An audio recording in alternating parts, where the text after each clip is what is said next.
Muy buenas noches, amigos estudiantes, es un placer saludarles nuevamente.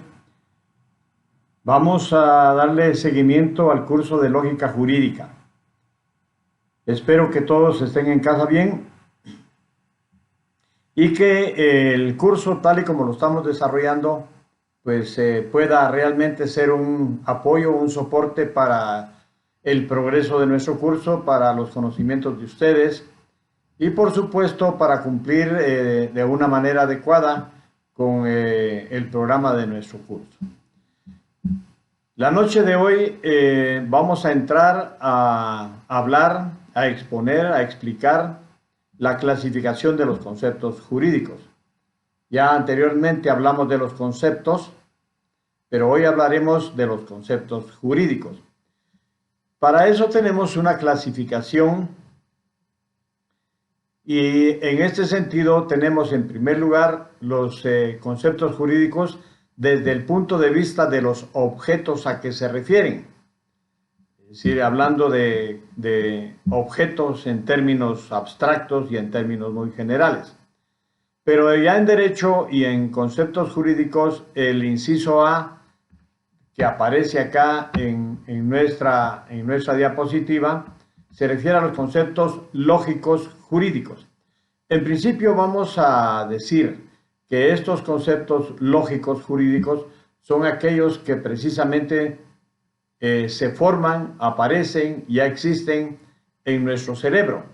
Es aquel aspecto del que hablamos de la lógica formal, de que ya tenemos un conocimiento y cuando hablamos de ello lo asociamos por una situación meramente natural. Acá dice que los conceptos lógicos jurídicos carecen de un correlato objetivo de tipo físico, material o concreto. Cuando dice carecen, está diciendo que no tienen una contraparte física, no tienen una contraparte objetiva, no tienen algo con qué confrontarlo y decir, este es el teléfono, este es el celular, y entonces el celular lo podemos tocar, lo podemos palpar. Sin embargo, algunos conceptos no tienen esa relación del concepto mental que tenemos con el objeto que nosotros estamos reconociendo o explicando o indicando de que hay una relación entre el concepto celular y este objeto que tengo en las manos que se llama celular y que lo podemos tocar. De tal manera que a eso se refiere cuando dice que carecen de un correlato objetivo de tipo físico, material o concreto. Esto porque el derecho permite, acepta una serie de conceptos que no tienen esa relación, pero que son reconocidos por el derecho y que en el mejor de los casos nos sirven para comprender el derecho. En consecuencia dice que tiene, estos conceptos tienen una naturaleza abstracta. A eso me refiero cuando hablamos solamente del pensamiento. Son lógicos porque recuerden ustedes que lo lógico está en el cerebro, está en la forma del pensamiento. Son lógicos y están referidos a fenómenos del pensamiento. Pueden percibirse únicamente con el intelecto, es decir, por el recuerdo, por el reconocer mentalmente que existe una figura llamada de esa manera. Acá tenemos algunos ejemplos. El primer ejemplo es el supuesto jurídico. El supuesto jurídico es algo que sabemos que existe, que lo reconocemos, pero que en este momento no lo podemos palpar.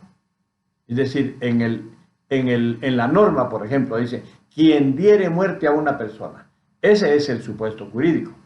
Pero en ese momento nadie le ha dado muerte a nadie, no tenemos a una persona que le haya dado muerte a otra persona y como consecuencia no tiene ese correlato objetivo. Solo aceptamos mentalmente que el supuesto jurídico es esa probabilidad, esa posibilidad. Y por otro lado tenemos la disposición normativa, que la disposición normativa no es ni más ni menos que lo que la ley establece en algún artículo. Entonces la disposición normativa, por ejemplo, se refiere a la presunción de los alimentos, por ejemplo en el derecho civil. La disposición normativa dice, los alimentos se presumen desde el momento en el que el alimentista los necesitare. Pero ahí estamos hablando otra vez de una situación que en este momento no tiene un correlato objetivo. Un niño, por ejemplo, sí tiene derecho a alimentos y en este momento probablemente ni siquiera se alimente más que con leche, pero en la relación de la disposición normativa dice que sí, que el niño los necesita. Tenemos otros aspectos, por ejemplo, o otros ejemplos, como el de amnistía. Este lo encontramos en el artículo 104 del Código Penal. La amnistía es una facultad que tiene el Ejecutivo para dejar sin efecto, por ejemplo, la sanción de aquellas personas que no han pagado impuestos. También eso en materia tributaria. En materia penal, por ejemplo, la amnistía, para tener una relación la encontramos cuando se firmó la paz en Guatemala. Entonces se declaró la amnistía de los delitos cometidos dentro o en el periodo del enfrentamiento armado interno. Es decir, la amnistía es una facultad que tiene un funcionario, en este caso el presidente, de declarar que esos delitos fueron perdonados, porque eso significa la amnistía. Pero no los podemos ver. Pueden haber sido muchos, pueden haber sido pocos. ¿A quién se está perdonando? Pues son tantas personas las que participaron en el evento armamentístico en Guatemala que tampoco lo sabemos. Pero el efecto jurídico sí tiene una realidad. Es decir, al final a esas personas no se les va a poder procesar porque se les amnistió. Eso lo encontramos en el artículo 104. Entonces, el concepto amnistía no tiene correlato objetivo, es solamente una forma de pensamiento. La alevosía la encontramos en el artículo 27 del Código Penal. Y la alevosía está en esa intención, en ese pensamiento, ese proceso que se da mentalmente en el que una persona se propone mentalmente causarle daño a alguien. Esperarlo para lesionarlo, esperarlo para robarle, esperarlo para, en algún lugar, para asesinarlo. Pero esa alevosía se refiere precisamente a las ventajas que esa persona pretende tomar en las circunstancias en que se está dando la situación, que lo considera el código como algo agravante, porque se lo propuso, no fue un accidente, no fue algo eventual, no fue algo circunstancial. No, la alevosía fue premeditada, tiene sus momentos, desde el momento en el que nace en la mente del autor, del criminal, desde el momento en el que busca las herramientas, los medios para realizar el hecho y el hecho mismo. Entonces ahí esa alevosía es todo un conjunto de momentos y que existen en la mente de la persona. A eso se le llama alevosía y como consecuencia tampoco tiene un correlato objetivo, porque simple y sencillamente está en el cerebro, se materializa cuando consigue, cuando logra obtener el arma, cuando le quita la vida a una persona, hasta ahí, en ese momento, porque recordemos que aún pensamientos criminales no son penados por la ley. Pero volvamos al tema, y la alevosía entonces sí es un concepto lógico jurídico, porque está en el intelecto. El asueto también se considera un concepto lógico jurídico, puesto que el asueto es un descanso, ¿sí? Pero si bien es cierto, el día tiene 24 horas, los trabajadores pueden eventualmente trabajar 8 horas diarias y que el asueto le permite descansar durante esas 8 horas en un día de trabajo. También es cierto que el día en sí lo podemos ver, claro, vemos el día en el transcurrir de las horas, en la salida del sol, en la forma en que se oculta el sol, pero el asueto, que es el espacio, en términos generales, en el que la persona no trabaja, según el artículo 127 del Código de Trabajo, no lo podemos ver, el asueto en sí, a lo que se le denomina asueto. Entonces ese asueto es otro concepto lógico jurídico, porque no lo podemos ver, pero se va a realizar. Se va a realizar porque la persona simplemente es un hecho o un acto de no hacer, simplemente no va a trabajar, como lo que está sucediendo ahora precisamente. Por otro lado tenemos la potestad. La potestad viene de la palabra poder, ¿sí? Potestad, potestas, poder, pero esa potestad es algo que depende de la persona realizar algo o no realizarlo. Eso lo encontramos en el artículo 252 del Código Civil. Entonces, la potestad, por ejemplo, la patria potestad, es el poder que tienen los padres de corregir a sus hijos. Pero, dicho de otra manera, si quiere lo corrige, si quiere no lo corrige. Pero ese padre tiene ese espacio, esa autorización del Estado para corregir a los hijos. Y como consecuencia se le llama potestad, pero en el mundo del derecho no tiene un correlato objetivo, no es algo tangible, no es algo palpable y como consecuencia forma parte de los conceptos lógico-jurídicos. Y por último, acá en esta diapositiva tenemos el artículo 4 de la Constitución Política de la República de Guatemala, que se llama libertad. Claro, esa libertad, al igual que todos los conceptos del derecho, van a ser siempre relativos, nunca son absolutos, porque si volvemos a la filosofía, si volvemos a la misma lógica, las cuestiones, los hechos, los conceptos absolutos no existen. Es decir, que la verdad siempre va a tener una relatividad. Y entonces, en este caso, cuando nos referimos a la libertad, esa libertad, si usted quiere, la ejerce, porque usted tiene la libertad de viajar, de quedarse en su casa, de estudiar, de no estudiar, de ejercer la profesión, de no ejercerla. Es decir, que es tan amplio el espacio que la Constitución nos otorga que esa libertad es intangible y como consecuencia lógico-jurídica. Claro, en este momento en el que estamos viviendo, esa libertad, primero por disposición de la Constitución, porque dice la Constitución que las libertades podrán limitarse. ¿Y quién está facultado para limitar esa libertad? El presidente de la República. En este caso, haciendo uso de la ley de orden público. Y en este caso, la ley de orden público, el presidente ha hecho uso de dos limitaciones. El estado de calamidad, que en él se limitan algunos aspectos. Ejemplo, el obligar a las personas a someterse a un chequeo médico. Y por otro lado, el toque de queda. El toque de queda, que significa un horario en el que las personas no podemos salir de nuestros hogares. Entonces ahí tenemos esa libertad como un concepto lógico-jurídico. Pero por el otro lado tenemos los conceptos ontológicos jurídicos, es decir, que son el otro lado de la moneda, la contraparte de los conceptos lógicos. Y en este caso, los conceptos ontológicos jurídicos, estos sí poseen un correlato objetivo. Y vuelvo al tema del celular. Y digo, celular, lo pienso, pero me preguntan, ¿dónde está el celular? Aquí está. Tiene una forma rectangular, tiene un protector de hule, tiene un teclado, tiene una serie de situaciones que acá encontramos que podemos hacer uso de él. Y esto es objetivo. Esto es objetivo y tiene un correlato. Fundamentalmente lo que nos interesa es establecer que tiene un correlato de tipo material y concreto.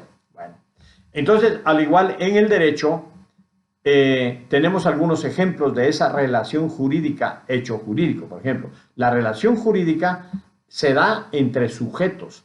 Y entonces, cuando ya existe la relación jurídica, se da, por ejemplo, entre demandante y demandado. Pero ahí ya está establecido quién es el demandante, quién es el demandado, y son comprobables, son objetivos, son probables. Usted dice, Juan Antonio Morales Estrada es el demandante y Juan Carlos Estrada Monzón es el demandado. Pero ahí ya hay un correlato objetivo, porque hay personas determinadas y las personas son de tipo físico y son objetivas.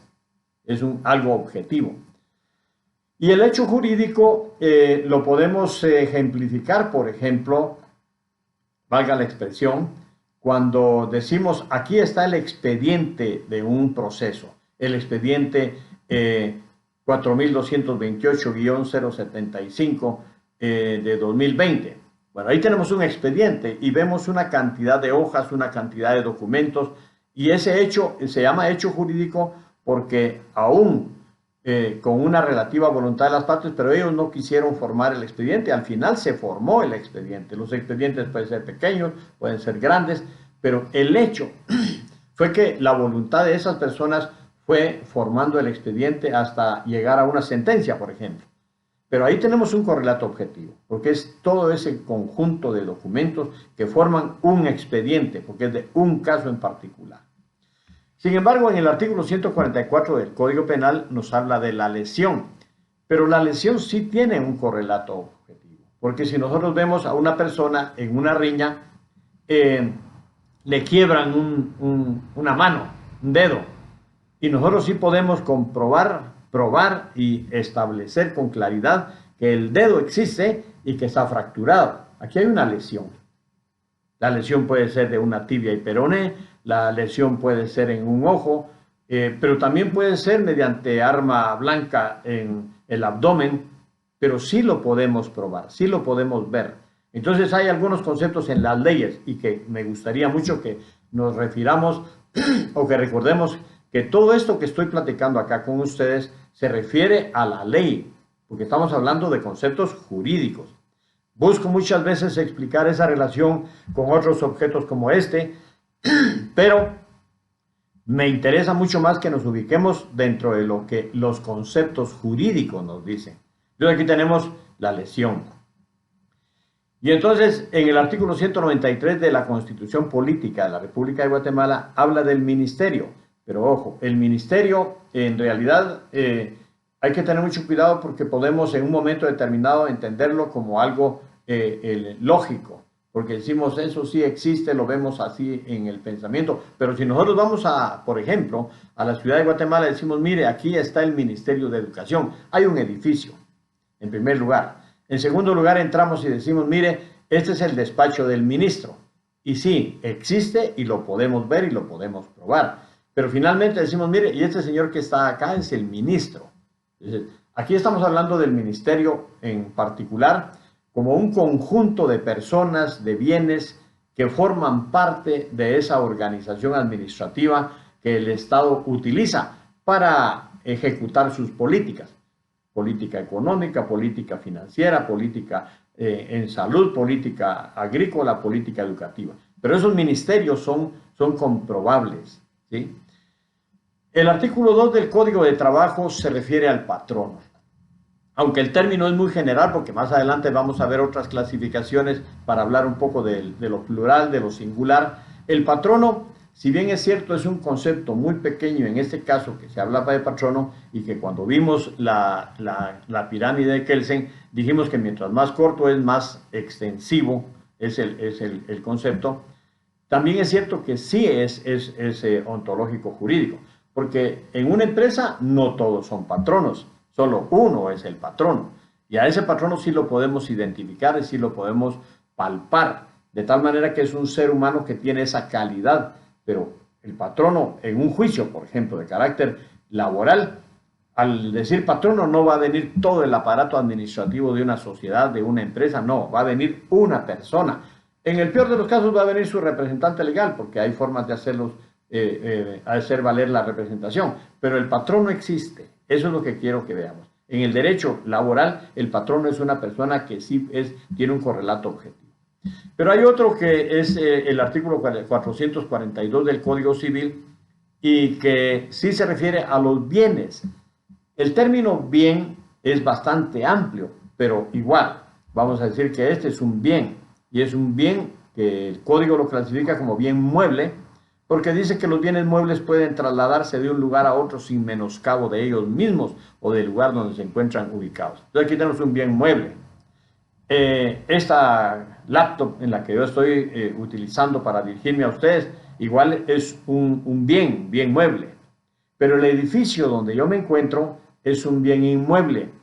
Pero de todas maneras todos los muebles, los inmuebles, son conceptos ontológicos, jurídicos, porque tienen un correlato, una correlación, una relación entre lo que estoy pensando y el objeto en sí.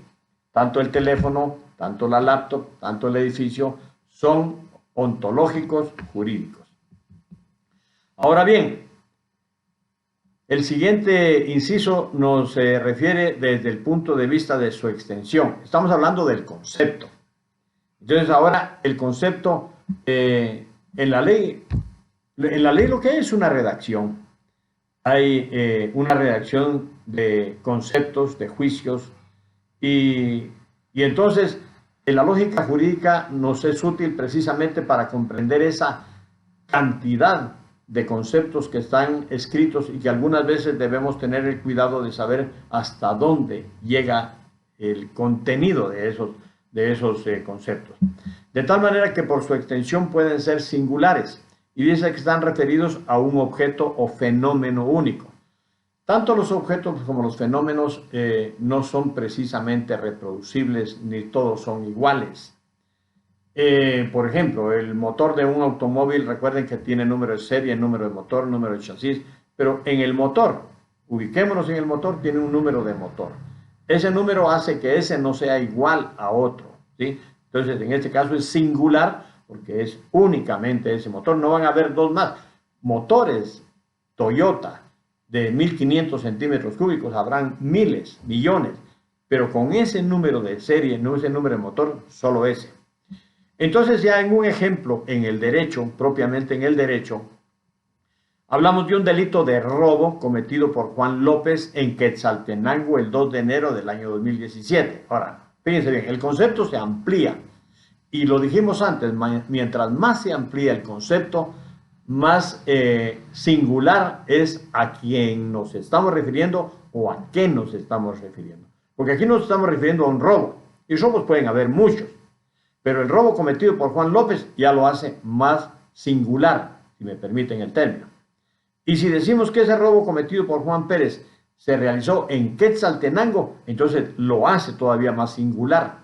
Y si dice que fue el 2 de enero del año 2017, todavía lo hace más singular. Es decir, que mientras más datos proporcionamos, mientras más especificamos el hecho, entonces más singular se hace, porque singular significa que no se puede comparar a otros. Es más, aquí le podríamos poner otros datos o agregar otros datos, como decir, cometido en el mercado de la democracia a las 9 horas con 27 minutos, fíjense bien, y 16 segundos. Exageremos. Entonces, cada vez que damos más información lo hacemos más singular, porque lo diferencia de cualquier otro fenómeno. En cuanto al contrato de arrendamiento de casa de habitación suscrito entre Ana María Gutiérrez Telón y Carlos Enrique Valdés Piedrasanta, suscrito, es decir, firmado, el 4 de enero de 2017 en Quetzaltenango, lo hace muy singular. Porque pueden haber muchos contratos de arrendamiento, pero entre Ana María Gutiérrez Telón y Carlos Enrique Valdés Piedrasanta, solo uno. Pero de repente alguien me dice, pero pueden haber firmado otros de otros bienes, de otros inmuebles. Correcto, pero este fue el 4 de enero del 2017.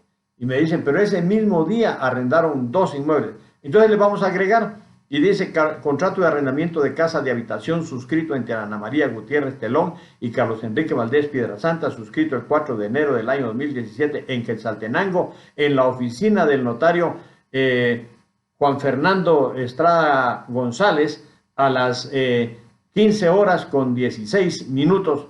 Eso lo hace totalmente singular.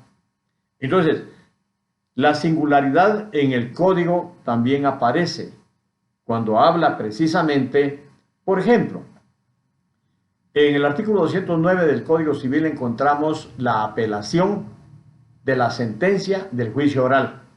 Ningún otro juicio dentro del Código Civil tiene una apelación específica como la de ese juicio oral. Entonces eso lo hace singular, porque en el 602 aparece una apelación, pero esa es general, es para todos los demás. En este caso está hablando de la apelación del juicio, de la sentencia, en contra de la sentencia del juicio oral. Eso lo hace singular. Y por supuesto, por el otro lado tenemos a los conceptos plurales. En este caso, los conceptos plurales dice que designan varios objetos o fenómenos de una clase sin llegar a la generalidad. Para familiarizarnos un poco, diríamos más o menos que es el término medio, que no dice uno, pero que tampoco dice absolutamente todos. Entonces puede decir varios, puede decir muchos, puede decir la mayoría, pero es un término Cuando hablamos de plural es muy relativo. Y porque dice, designan varios objetos o fenómenos de una clase sin llegar a la generalidad, es decir, sin abarcar a todos. Como ejemplo tenemos los conceptos varios patronos, varios trabajadores, la mayoría de sindicados, la mayoría por ejemplo, la mayoría de diputados, diversas. 1, 2, 3, 4, 5, esos son diversas. Una acción penal, una acción civil, esas son diversas acciones. Una acción laboral, esas son diversas acciones. Es decir, que pueden ser muchas, pero no la totalidad. Pueden haber más, pueden haber menos. Entonces ya en la ley propiamente dicha, el artículo 245 del Código de Trabajo dice uno o más patronos. Por ejemplo, hablemos del sindicato de patronos. Dice que estará formado por uno o más patronos. Cualquiera me diría, pero los sindicatos se tienen que formar por muchas personas, pero la ley tiene su excepción. Y en este caso, en el caso de los patronos, porque en el caso de los trabajadores dice que deberán ser más trabajadores. Pero acá dice uno o más patronos. En el caso del artículo 27 del Código Penal, que se refiere a las agravantes, habla de la cuadrilla, es decir, es un agravante que muchas personas se junten y se pongan de acuerdo para cometer un delito, para esperar a una persona, para atacarla, para lesionarla o para darle muerte. Entonces el Código Penal dice más de 3 personas, pero no dijo 3, dijo más de 3 personas. Es decir, menos ya no es cuadrilla, ¿sí? 2 ya no es cuadrilla. 3 tampoco, porque dice más de 3. Eso deberá entenderse entonces que son 4, 5, 6, pueden ser más. Pero no dijo ni 3 ni 2, dijo más de 3. Entonces aquí hay plurales, pero es relativo, es decir, que pueden haber más. A los terceros que aleguen un derecho, en el artículo 550 del Código Procesal Civil y Mercantil, se refiere, por ejemplo, en el caso de terceros. ¿De quiénes estamos hablando cuando nos referimos a los terceros? A los, por ejemplo, acreedores de un deudor, que pueden ser varios acreedores. Hay personas que le deben a varias personas, no solo a una, ¿sí? Estamos hablando de los copropietarios. Hay personas que no son propietarias absolutas de un bien, sino que comparten en copropiedad con otras personas y por lo tanto son varios copropietarios. Por eso dice a los terceros que aleguen un derecho. Ya mencioné a los copropietarios, ya mencioné a los deudores, a los acreedores, que pueden ser varios porque hay deudas mancomunadas también. Y hay conflicto de intereses entre varios pupilos. Aquí es muy clara la norma del artículo 306 del Código Civil cuando habla de varios. Recuérdense que dijimos al principio que plural designa varios. Y aquí es muy clara la norma cuando dice conflicto de intereses, cuando exista conflicto de intereses entre varios pupilos. No dijo uno, pero tampoco dijo 2, ni 3, ni 4, dijo varios. Pueden haber muchos. Por otro lado, tenemos la categoría de los conceptos universales. Aquí sí debemos decir que están referidos a todos los miembros de una clase. Entonces aquí no excluyen, están todos. En este caso, en el ejemplo que voy a compartir con ustedes, se refiere al sindicado, ¿sí? Pero cuando la ley habla del sindicado, está hablando de todos los sindicados. Y el sindicado va a ser cualquier persona que en un momento determinado sea colocada frente a un juez en un juzgado y se le atribuya un hecho delictivo por parte del Ministerio Público. Pero el sindicado hoy puede ser él, puede ser otro mañana, pasado otro, y entonces el sindicado siempre va a ser un sujeto o varios sujetos, pero uno en particular en este caso, que se le va a atribuir un hecho delictivo. Por otro lado tenemos al comprador. El comprador siempre va a ser la persona que conviene en dar una cantidad de dinero a cambio de que le den un bien. Pero ese comprador puede ser un comprador de autos, puede ser un comprador de casas, un comprador de mercaderías en general. Es decir, que el comprador, cuando habla del comprador, se refiere a todo. Por ejemplo, en el contrato de compraventa en el Código Civil dice: el comprador entregará al vendedor, estará obligado a entregarle la cantidad convenida. pero ese comprador hoy va a ser Juan Pérez, mañana va a ser Andrés, pasado va a ser Pablo. Es decir, que es universal porque va a comprender a todos los compradores. Y también tenemos el trabajador. Y el trabajador es un concepto universal porque se le va a aplicar a todo aquel que esté subordinado a un patrono y que está sujeto a él para realizar actividades productivas o laborales. Es decir, se refiere a la totalidad. En cuanto al artículo 3 del Código de Trabajo, nos habla del trabajador. Ya lo mencioné anteriormente. En cuanto al artículo 212 del Código Procesal Civil y Mercantil, se refiere al actor. Entonces, el actor presentará con su demanda. Dice, pero quien en un momento determinado tenga la calidad de actor, será precisamente ese el concepto que se le aplicará a esa persona eventualmente, pero que el actor es universal porque cualquiera, todos en algún momento somos actores. Entonces eso nos explica por qué el actor es un concepto universal. Y el artículo 1 del Código Notariado se refiere al notario y dice, el notario tiene fe pública. Entonces aquí está hablando de todos los notarios. Los notarios de la San Carlos, de la Landívar, de la Mariano, de todas las universidades que se hayan graduado, pero que en este momento ya tengan la calidad de notario, entonces es un concepto universal, porque todos los notarios tienen fe pública, indistintamente de la universidad en la que se hayan graduado, indistintamente de la edad que tengan, ¿sí? Tienen fe pública, obviamente mientras no estén inhabilitados, pero el notario para hacerlo, pues, debemos entender que debe estar habilitado o activo. Ahora bien, desde el punto de vista de su contenido, cuando seguimos hablando de los conceptos jurídicos, encontramos simples y complejos. El simple se compone de un solo término. Se requiere de una sola nota para designar o precisar el objeto. Entonces, por ejemplo, aquí cuando hablamos del simple hablamos del estudiante, pero cuando hablamos de estudiante, sí nos referimos, como lo vimos anteriormente, a universales, porque todos son estudiantes, pero cuando está refiriéndose a su contenido, no está refiriéndose en plural a los estudiantes. Entonces, en este caso, no podríamos, por ejemplo, para el caso de calificar a los estudiantes, si es el término estudiante, como lo aparece acá, cuando se refiere a un solo término, dice, se compone de un solo término, se requiere de una sola nota para designar o precisar el objeto, y nos pone como ejemplo el estudiante. Repito, insisto y me ubico. El estudiante es un término muy genérico, pero es simple, a la vez que es muy genérico porque se refiere a todos los estudiantes, pero se va a referir a un estudiante en cualquiera, dentro de esa generalidad, se va a referir a un estudiante. Los contratos hay muchos todos los días y a lo largo de todo el año, pero cuando hable simple se está refiriendo al contrato por la forma de escribir y de denominarlo, al concepto. Y la sentencia porque tiene un solo elemento. Por ejemplo, en el artículo 8 del Código de Notariado se refiere al protocolo, pero ahí se está refiriendo al protocolo, solo a él, a uno, al protocolo. Que todos los notarios tengamos protocolo, eso es otro cantar, eso es otra situación.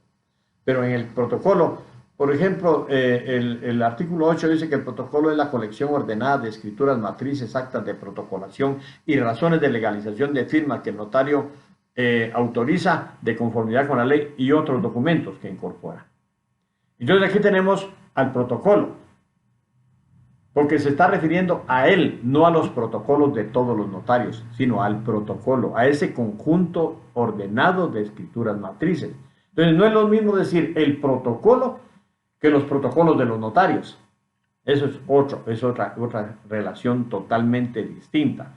Y por eso tenemos que tener mucho cuidado, porque a la hora de discutir los temas jurídicos tenemos que establecer incluso si eso está escrito en singular o en plural.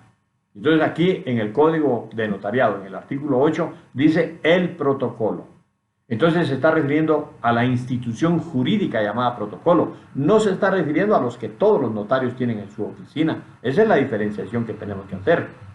Y por otro lado, tenemos los complejos o también llamados compuestos. porque necesitan de varios términos o notas para precisarlos y para expresarlos. Tenemos que tener cuidado porque algunas veces lo confundimos con el singular y el plural, pero fíjense bien, es diferente. Necesita de varios términos o notas para precisarlos o para expresarlos. Entonces tenemos una conexión de conceptos. Aquí ya viene una conexión o una relación de conceptos. Ejemplo, estudiante universitario de Derecho, pero el hecho de decir que es universitario, ¿sí?, y que es de Derecho, entonces naturalmente que lo hace complejo, porque le incluye universitario, quiere decir que no es de nivel medio, no es de nivel diversificado, es universitario. Y de Derecho, que significa que no está dentro de los de medicina, los de agronomía, no, es de Derecho.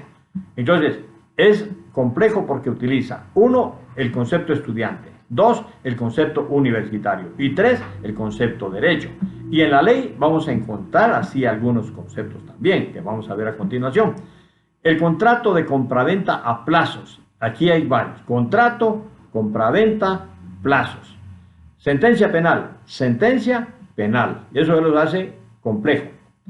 En el artículo 29 del Código de Notariado dice, los instrumentos públicos contendrán. Estoy hablando, uno, de los instrumentos, y lo otro son públicos, porque hay instrumentos que no son públicos, ¿sí?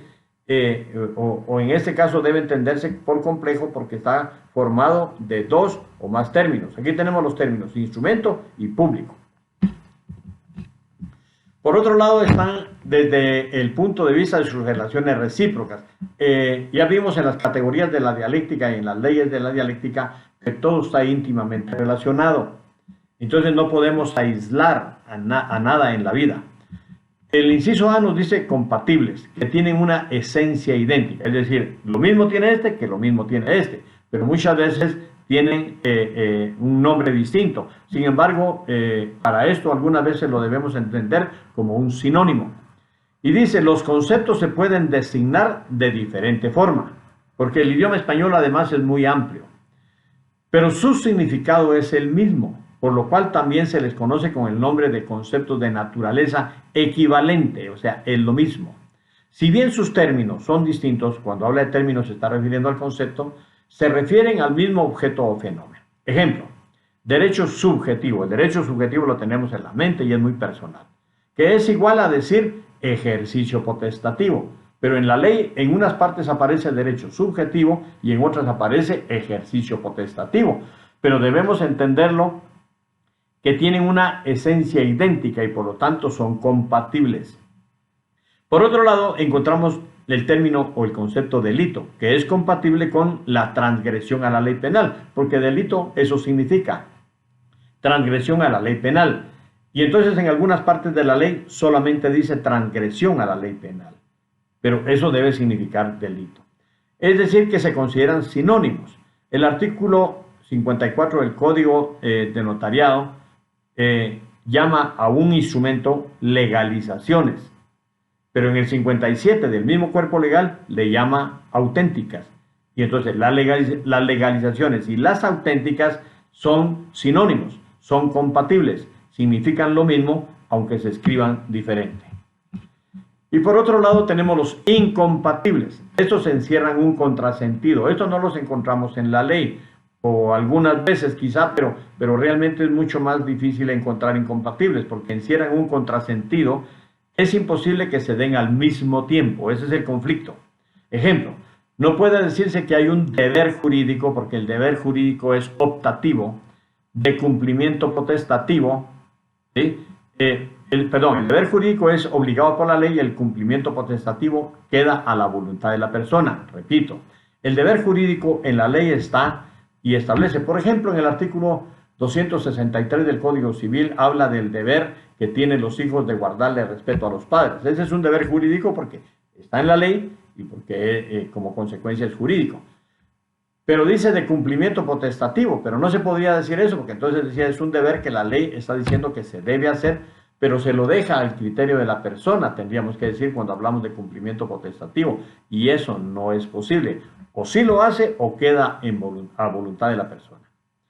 Y tampoco se puede hablar de delito conforme a derecho, porque el delito en sí es ya eso. Es decir, está regulado en la ley y como consecuencia hay un contrasentido, hay una repetición de términos. El contrasentido no aparece en leyes ni en la doctrina por tratarse de sentidos opuestos. Es una forma incorrecta de expresar las cosas. Sin embargo, se confunden con normas en conflicto. Ahora, eso es aparte. Hay normas en conflicto en la ley, pero eso no quiere decir que sean incompatibles o que sean un contrasentido. Es el caso del artículo 6 del Código de Notariado, que faculta a los jueces a ejercer el notariado. Dice, sí, los jueces en aquellos lugares donde no hayan suficientes notarios o tengan impedimento, pues podrán autorizar instrumentos públicos. Pero el 70 de la ley del organismo judicial dice que se le prohíbe a los jueces ejercer el derecho notarial.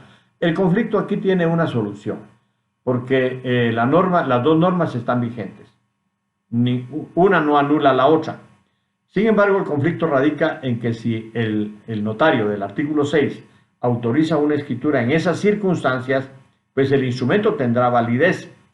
Pero de acuerdo al artículo 70, ese juez, que a la vez es notario y autorizó ese instrumento, sufrirá una sanción. Y luego, desde el punto de vista de sus relaciones recíprocas, tenemos de coordinación. Su naturaleza es correlativa, lo que significa que un concepto implica prácticamente al otro y por consiguiente hay coordinación de conceptos, se correlacionan en forma o de forma inmediata. Ejemplo, acreedor. Bueno, pero no puede existir un acreedor si no existe un deudor. Entonces, la correlación y la coordinación es esa precisamente. Para hablar de un acreedor necesitamos de un deudor. No podríamos hablar de un acreedor que no tenga deudor, no tendría sentido. Y tenemos el otro que es un comprador, que necesariamente necesita de un vendedor, o un vendedor necesita de un comprador, porque mientras no encajen, mientras no se dé esa situación, no tienen sentido esos conceptos.